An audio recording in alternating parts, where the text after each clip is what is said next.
Yeah, Optimarin is one of the pioneers in ballast water treatment. We've been around for a long time, all the way since beginning of or the late 1990s. And we've delivered a lot of ballast water treatment systems. We have more than 550 sailing at sea now, and about 700 sold. What we believe is the challenges coming up in the industry is that finally we have a market here. So a lot of vendors need to be able to fulfill that demand that is coming from the market. And I think that's one of the things that Optimarin has been good at. We've prepared ourselves.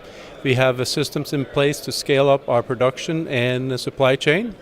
And that's why we're going to be successful in the market going forward.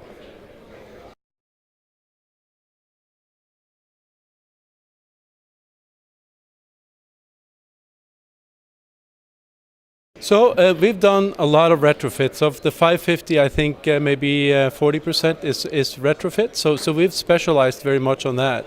And the way we've designed our system has very much been to think about retrofits. So we have two key design factors that has been important to us, and that's simple and flexible. So an implementation or a retrofit of a ballast water treatment from Optimarin should not take more than 7 to 10 days. And it shouldn't prolong any shipyard stay for a dry dock, for instance. So the challenge is really to get all the resources together, because there's so much going on in the industry. You have scrubbers, you have other demands on the shipping companies, and they need to get engineering capacity and yard capacity to do the installation. And I think that might be some of the biggest challenges going forward.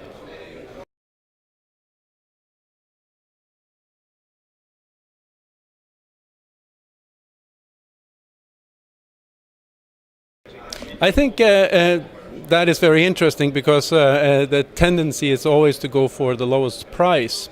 And I think that might be a big mistake in the long run.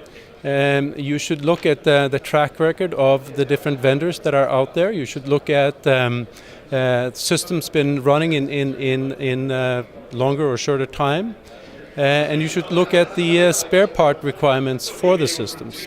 What is the actual true cost of running the systems over time? And there is now quite a number of us that have that experience.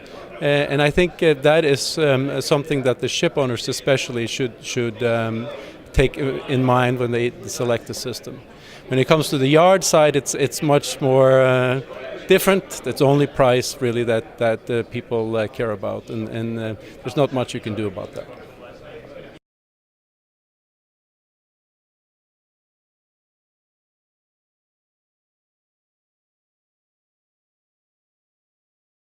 Yeah, we think it's very important that the crew on board especially understand what they're up against and what can happen to their ship if they come to a port without having proper treatment on board.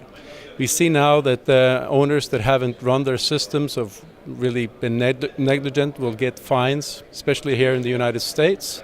I think that's a key challenge. So crew training in that respect is important, so they understand what the consequence of not maintaining and keeping the system running is.